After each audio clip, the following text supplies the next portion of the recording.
आज दूसरी बात ये कहना चाहता हूँ कि प्रधानमंत्री नरेंद्र मोदी 2 अप्रैल को जयपुर आ रहे हैं। Jaipur in the sense Kotputli आ रहे हैं। जयपुर ग्रामीण लोकसभा क्षेत्र का हिस्सा है कोटपुतली, इसलिए प्रधानमंत्री की सुबह 11:30 बजे सभा रखी गई। 10 बजे कोटपुतली में कहा गया, लेकिन मुझे लगता है कि 11 साढ़े 11 बजे प्रधानमंत्री आएंगे।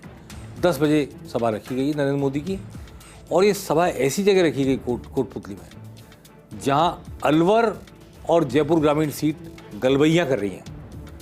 यानी अलवर का आदमी भी, बेरोड का आदमी भी, बानसूर का आदमी भी, जयपुर ग्रामीण के कोटपुतली सीट का आदमी भी, ये सारे लोग वहाँ एक जगह सेंटर पॉइंट है, तो वहाँ इकट्ठे होंगे प्रधानमंत्री मोदी को सुनने के लिए। और मोदी की यह सभा मूलतः जयपुर ग्रामीण के प्रत्याशी राव राजेंद्र सिंह को सपोर्ट करने के लिए है।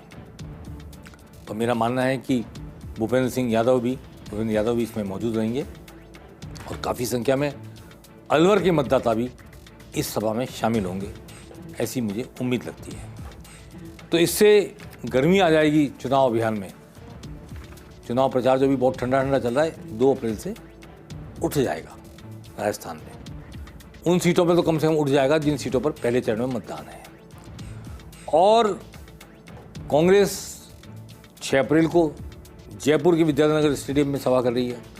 यहाँ उनका घोषणा पत्र लॉन्च होगा। सोनिया गांधी आएंगी, राहुल गांधी आएंगे, मल्लिकार्जुन खड़गे आएंगे। तो कांग्रेस का अभियान संगठित रूप से 6 अप्रैल को देखने को मिलेगा। ये जयपुर शहर की सीट पर जो विद्यानगर स्टेडियम में, विद्यानगर इलाके में है, और जयपुर ग्रामीण की सीट कोटपुतली पे नरेंद्र मोदी झोटवाड़ा आ रहे हैं कि जयपुर ग्रामीण में है, लोकसभा सीट में। तो ये जयपुर से एक शुरुआत होगी। प्रदेश में कैसा चलता है चुनाव अभियान, नारों का शोर, चुनावी वादों का जोर, और किस तरह कार्यकर्ता निकलते हैं वोट मांगने, ये पता लगेगा 2 अप्रैल के बाद। आज एक और बड़ी खबर आई है आरसीए राजस्थान क्रिकेट एसोसिएशन को लेकर। जब सरकार बदली थी, कांग्रेस की सरकार चली गई थी, बीजेपी की सरकार आई थी, इसके बाद अधिकांश जिला संघ वैभव गहलोत के खिलाफ हो गए थे। वैभव गहलोत अशोक गहलोत के पुत्र, जो इस वक्त चुनाव लड़ रहे हैं जालौर सिरोही से कांग्रेस के टिकट पर। वैभव गहलोत को इस्तीफा देना पड़ा। यही नहीं, आरसीए के दफ्तर में तालेबंदी हुई, क्योंकि आरसीए के साथ जो एमओयू था क्रीड़ा परिषद का, वो एमओयू ख़त्म हो गया था, और इसलिए क्रीड़ा परिषद ने, स्पोर्ट्स काउंसिल ने वहाँ ताले लगा दिए थे। इसके बाद एक एडॉक अध्यक्ष का चुनाव हुआ, तदर्थ अध्यक्ष का चुनाव हुआ, कार्यकारी अध्यक्ष का चुनाव हुआ। राजस्थान के कैबिनेट मंत्री गजेंद्र सिंह खींवसर के बेटे धनंजय सिंह यहाँ से बने थे अध्यक्ष, और उन्होंने कामकाज शुरू किया आरसीए का, राजस्थान क्रिकेट एसोसिएशन का। ऐसा लग रहा था कि अब सब कुछ ठीक होगा और चुनाव हो जाएंगे, ड्यू कोर्स में परमानेंट अध्यक्ष हो जाएगा। पर सहकारिता रजिस्ट्रार ने जांच शुरू की। 2 गुट हो गए यहाँ पर। सहकारिता रजिस्ट्रार जो गवर्नमेंट ऑफ राजस्थान का मुलाजिम है, आईएएस ही होंगे मेरे ख्याल से, उन्होंने जांच की, और उनकी जांच के बाद एक एडॉक कमेटी का गठन कर दिया गया। धनंजय सिंह को हटा दिया गया। कैबिनेट मंत्री गजेंद्र सिंह खींवसर के बेटे कार्यवाहक अध्यक्ष का काम करते थे, उनकी जगह एक एडॉक कमेटी लगा दी गई, और एडॉक कमेटी का चेयरपर्सन बनाया गया, एडॉक कमेटी का कन्वीनर, चेयरपर्सन नहीं, कन्वीनर बनाया गया जयदीप बिहानी, श्रीगंगानगर से भाजपा के विधायक को। अब जयदीप बिहानी भारतीय जनता पार्टी की राजनीति में किसके नज़दीक हैं, बूझो तो जाने। फिलहाल एक कैबिनेट मंत्री के बेटे के कार्यवाहक अध्यक्ष होते हुए भी भंग हुई कार्यकारिणी।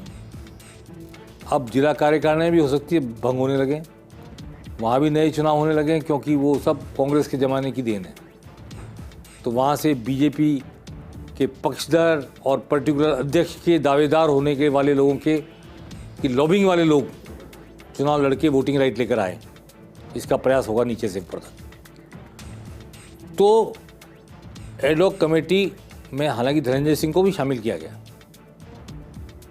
लेकिन ये एक बड़ी बात है कि एडहॉक कमेटी चुनाव करवाएगी और एडहॉक कमेटी के चुनाव में कौन कौन अपना पराक्रम दिखाएगा, कौन सा गुट अपने युक्ति संगत तरीके से अपने समर्थक बना करके जिला संघों को या तो जिता के लाएगा या वोटिंग राइट चेंज कराएगा या क्या, वहाँ जैसा आरसीई में होता रहता है, तो परमिटेशन कॉम्बिनेशन बनेंगे कुछ। राजस्थान क्रिकेट एसोसिएशन बड़ी इम्पोर्टेंट एसोसिएशन है और जैसा आईपीएल का क्रेज़ है, जैसा क्रिकेट का क्रेज़ है, उसमें ये लगता है कि ये अब नए सिरे से सारी कवायद होगी और हौसला धनंजय सिंह भी लड़े, हो सकता है भाजपा की कई एक दूसरे खेमे के व्यक्ति या जयदीप बियानी खुद, इनमें से कोई। लेकिन एक गुटबाजी दिख सकती है हमें आरसीई के नए चुनाव में। अब बात करते हैं बांसवाड़ा डूंगरपुर सीट को लेकर। आपको याद होगा कल मैंने कहा था कि राजसमंद की सीट से कांग्रेस को प्रत्याशी चुनना है, पर असमंजस में है कांग्रेस, और भीलवाड़ा में बीजेपी को प्रत्याशी चुनना है, असमंजस में है बीजेपी, और बांसवाड़ा डूंगरपुर में कांग्रेस के साथ गठबंधन करेगी या नहीं करेगी भारतीय आदिवासी पार्टी बाप। कांग्रेस भी असमंजस में है, बाप भी असमंजस में है। और मैंने ये भी कहा था कि बाप ये चाहती है कि बागीदोरा का जो उपचुनाव है, महेंद्रजीत सिंह मालवीय बीजेपी के टिकट पर लोकसभा के प्रत्याशी बने, उन्होंने इस्तीफा दिया था विधानसभा सीट से, वहाँ उपचुनाव होगा, वहाँ से भी बाप लड़े, कांग्रेस ना लड़े। बांसवाड़ा डूंगरपुर से भी बाप लड़े और उदयपुर की सीट जो एसटी के लिए रिजर्व है वहाँ से भी बाप लड़े, जबकि कांग्रेस ताराचंद मीणा को टिकट दे चुकी है, जो पूर्व कलेक्टर थे उदयपुर के। तो बाप चाहती है तीनों सीटें हम ही लड़ें। तो जब तीनों सीटें नहीं लड़नी है तो कांग्रेस कैसे गठबंधन कर सकती है? कांग्रेस के भी वजूद को कायम रखने का सवाल है, जब उनका एक आधा हिस्सा महेंद्रजीत सिंह मालवीय के रूप में एक पुराना कैबिनेट मंत्री 20 साल से जो कांग्रेस का झंडा लेकर खड़ा था, वो बीजेपी में चला गया और वो बीजेपी के प्रत्याशी के रूप में आया।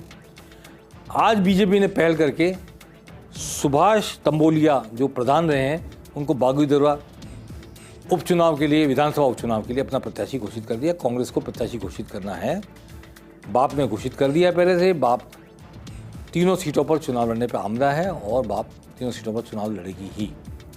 अब कांग्रेस बागीदोरा छोड़ती है या लड़ती है, तीनों लड़ती है या कोई एक आध सीट छोड़ देती है अपनी तरफ से ट्रेंगुलर फाइट से बचने के लिए, ये कांग्रेस को तय करना है। जिस रहा सवाल भीलवाड़ा का, भीलवाड़ा में अभी भी बीजेपी प्रत्याशी तय नहीं कर पाई है। तय हो गया हुआ तो घोषित नहीं कर पाई है, आईमत से घोषित नहीं कर पाई है। बात सांसद की थी बहेड़िया को वापस से टिकट देने की, तो जो विद्रोह विट्ठल शंकर अवस्थी के टिकट दिए जाने के बाद हुआ, वैसा ही विरोध का स्वर उठने लगा। अशोक कोठारी के नेतृत्व में जो विधानसभा में मेंबर हैं, जन क्रांति के जरिए जीत कर आए थे निर्दलीय, और ये आशंका पैदा हो गई कि अशोक कोठारी को फिर से जननायक बनाकर खड़ा किया जा सकता है निर्दलीय चुनाव में लोकसभा के, और भाजपा का अभियान फिर से बिगड़ सकता है बहेड़िया और टिकट देने का। इसके बाद मैं समझता हूँ बहेड़िया का नाम थोड़ा पीछे हो गया। अब दामोदर अग्रवाल का नाम जब आगे था तो बहेड़िया को सब ये लगा कि दामोदर अग्रवाल का हाथ है इस सबके पीछे। ऐसा मेरा अनुमान भी है, ऐसे मेरे पास संकेत भी है कि दामोदर अग्रवाल वर्सेज सुभाष बहेड़िया भाजपा के अंदर एक जंग छिड़ी हुई है। और तीसरे दावेदार हैं रिजू झुनझुनवाला, जो पहले कांग्रेस में थे, अजमेर से चुनाव लड़ा, लेकिन भीलवाड़ा के औद्योगिक विकास की नींव झुनझुनवाला परिवार के उनके दादाजी ने रखी थी। बहुत बड़ा विकास वहाँ पर हुआ। गुलापरा में भी उनकी बड़ी मिल है, खरीराम भीलवाड़ा में भी मिल रही है पहले।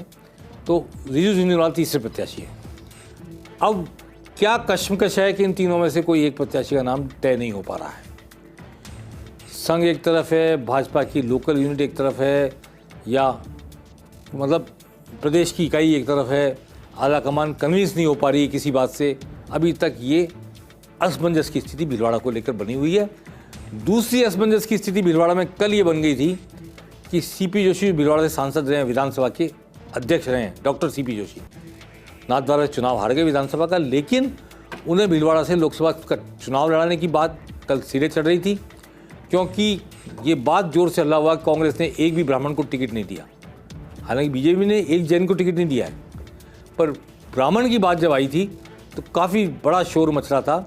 सीपी जोशी वो व्यक्ति है, मैं फिर कहना चाहता हूँ कि भले से वो हार गए हो विधानसभा चुनाव, लेकिन भीलवाड़ा में बच्चा बच्चा आज भी उनको याद करता है। चंबल का पानी भीलवाड़ा में कौन लाया? भीलवाड़ा में 7 दिन में एक दिन पानी मिलता था, 5 दिन में एक दिन पानी मिलता था।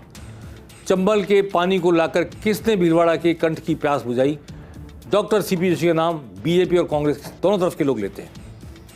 और आश्चर्य की बात है कि उनके सांसद काल में जो काम हुआ उसके 10 साल बाद भी गुजर गए, पर भीलवाड़ा के पेरीफेरी के 56 गांव हैं, उनमें सीपी जोशी द्वारा लाया गया चंबल का पानी नहीं पहुंच पा रहा। ये सांसद भेड़िया कार्यकाल की बात बता रहा हूँ कि 56 गांव अभी भी अछूते हैं चंबल की परियोजना से, ऐसा मेरे को वहाँ के लोगों ने बताया है। अभी इन दिनों जो भेड़िया के खिलाफ एक भेड़िया बहिष्कार मंच बना है, वो लोग फ़ोन करते रहते हैं, बताते रहते हैं कि उनके इश्यूज़ क्या हैं। अब मैं ये कहना चाहता हूँ कि सीपी जोशी चुनाव लड़ेंगे या नहीं लड़ेंगे अभी स्पष्ट नहीं है। बीजेपी में जो दृढ़ता है कांग्रेस में वैसी दृढ़ता नहीं है। प्रताप सिंह खाचरियावास का कल मैं जिक्र किया था कि वो उस तरह जोश में नहीं है, तो मैंने कहा था कि पॉजिटिव साइड वाले लोग कह रहे हैं कि वो परिपक्व हो गए हैं, नेगेटिव साइड वाले कह रहे हैं कि वो जोश में नहीं है, इसका मतलब हताशा में है। आज उनका बयान भी आ गया मीडिया में कि मेरा मन नहीं था चुनाव लड़ने का, कांग्रेस ने हुक्म दिया है पार्टी ने, चल कर लड़ रहा हूँ। तो बात भी स्पष्ट हो गई कि वो उनकी हताशा है, न कि उनका मैच्योर्ड होना है, जो परिभाषा अलग अलग दो लोग दे रहे थे। सीपी जोशी खड़े होंगे नहीं होंगे, सीपी जोशी खड़े नहीं होंगे तो रघु शर्मा को क्या ब्राह्मण चेहरे के रूप में वहाँ उतारा जाएगा भीलवाड़ा में? एक बात। दूसरी बात ये, क्या दामोदर गुजर देव ग्रुप ऑफ कॉलेजेस चलाते हैं जयपुर में, गंगापुर सिटी करौली की साइड के रहने वाले हैं, उनको भीलवाड़ा से कांग्रेस ने टिकट दिया। क्या दामोदर गुजर को सीपी जोशी के यहाँ से लड़ने पर राजसमंद शिफ्ट किया जाएगा, जहाँ सुदर्शन रावत ने चुनाव लड़ने से मना कर दिया, या दामोदर गुजर चुनाव ही नहीं लड़ेंगे? ये भी प्रश्न अभी अधूरा है, असमंजस कायम है।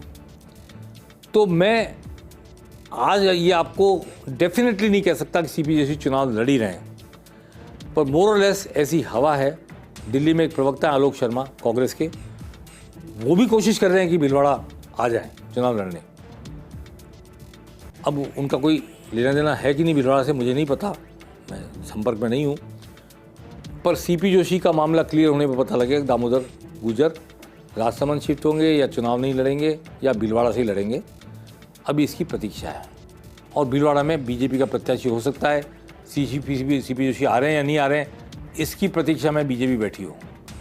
और राजसमंद में कांग्रेस का प्रत्याशी कौन होगा, ये भी शायद सीपी जोशी के बारे में भीलवाड़ा को लेकर जब फैसला होगा, उसी के साथ राजसमंद में कांग्रेस के प्रत्याशी का फैसला होगा।